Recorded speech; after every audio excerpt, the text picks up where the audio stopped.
Well, with that, some big breaking news which is coming in. Well, the Narcotics Control Bureau has pointed to a potential narco-terrorism angle in the drug bust from Delhi's Shaheen Bagh locality. In fact, Times Now has managed to get you the inside track of the NCB probe, which indicates clearly that there is an Afghanistan, Pakistan and Dubai link and Dawood's hand in the midst of it all.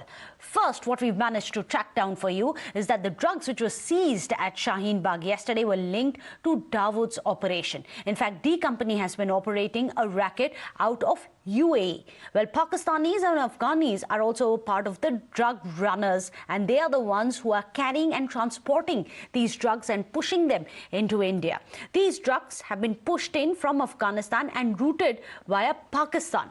Well, the drug trade has now been linked to both Kairana as well as Shaheen Bagh riot funding as well. Well, 3 Afghans have been held after a tip-off on the link with the Dubai handler. So let me go across to Anuj Mishra, who's joining us with all the details on this. Anuj, ये समझाइए, it seems to be the tip of the iceberg. ये पूरा दावूद का जो network है cross country, ये जरा समझाइए.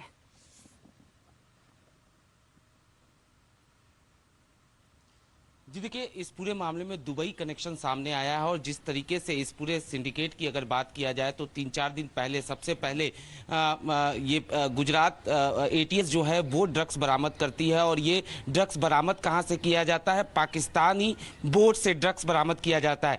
उसके बाद इस पूरे मामले की इन्वेस्टिगेशन शुरू होती है. तब एटीएस को पता चलता है कि कुछ लोगों के तार जो हैं वो दिल्ली से जुड़े हुए हैं, जिसके बाद एटीएस जो है वो नारकोटिक्स कंट्रोल ब्यूरो से कॉन्टैक्ट करती है और नारकोटिक्स कंट्रोल ब्यूरो के साथ मिलकर 4 लोगों को अरेस्ट किया जाता है, जिसमें से 2 लोग जो हैं वो जामिया से संपर्क रखते हैं.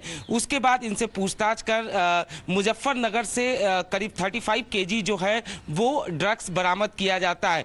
इसी की जांच जो है नारकोटिक्स कंट्रोल ब्यूरो आगे कर रही थी, जिसके बाद नारकोटिक्स कंट्रोल ब्यूरो को पता चलता है कि शाहीन बाग इलाके में एक फ्लैट में काफी मात्रा में ड्रग्स है, जिसके बाद नारकोटिक्स कंट्रोल ब्यूरो वहां रेड करती है और वहां से 50 केजी ड्रग्स हीरोइन और 47 केजी जो है वो नारकोटिक्स सब्सटेंस के साथ साथ 30 लाख रुपीस वो बरामद करती है. इन्वेस्टिगेशन के दौरान ये पता चलता है कि ये जो पूरा नेक्सस है, जो पूरा नेटवर्क है, दरअसल ये नेटवर्क जो है वो अफगानिस्तान, पाकिस्तान, दुबई से होता हुआ दिल्ली आता है. ऐसे में नार्को टेरर एंगल जो है वो साफ तौर पे इस पूरे मामले में दिखता है. इतना ही नहीं, चूंकि दुबई से इस पूरे सिंडिकेट को ऑपरेट किया जाता है, ऐसे में जो एनसीबी है उसका साफ तौर पे यही कहना है कि इसमें अंडरवर्ल्ड का हाथ हो सकता है और उनकी इन्वेस्टिगेशन जो है वो इस दिशा में चल रही है. साथ ही साथ एनसीबी का ये भी कहना है कि इस पूरे मामले में आगे आने वाले दिनों में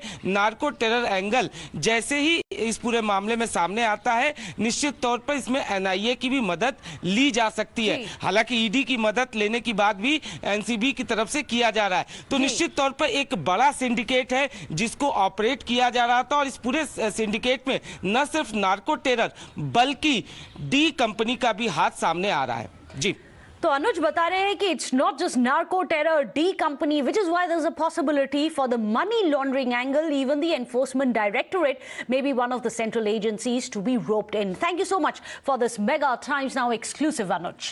Meanwhile, speaking to Times Now, the NCB top officials have revealed that investigation shows that narco-terrorism link is there in the case and that the drug nexus is connected to Dubai, Afghanistan and Pakistan. More people are also now being looked into by the agencies. Watch it. There have been 3 arrests, 2 Afghans and 1 Indian. The upshot of it is that this is a network of networks. It's not a typical network which is a single closed network. It is a network of networks where distributors of drugs are involved. It could be multiple routes. There has been a seizure in Attari in the recent past, as you know, and that's a major seizure of customs. There is some connection with that. It could also have come through the sea route. So it could be a combination of sea and maritime and land route. जो syndicate run हो रहा है वो उसका जो chief है वो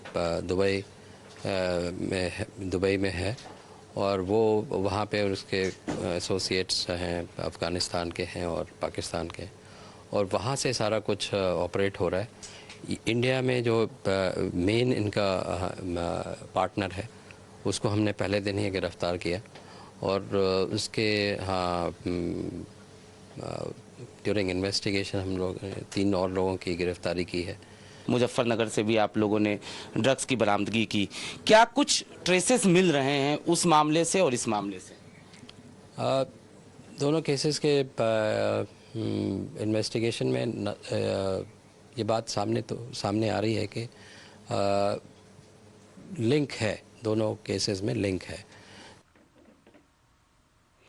Well, with that, we're going to be wrapping up this bulletin. That's all we could pack in for you here on Blueprint Explosive Exclusive. Thank you for watching.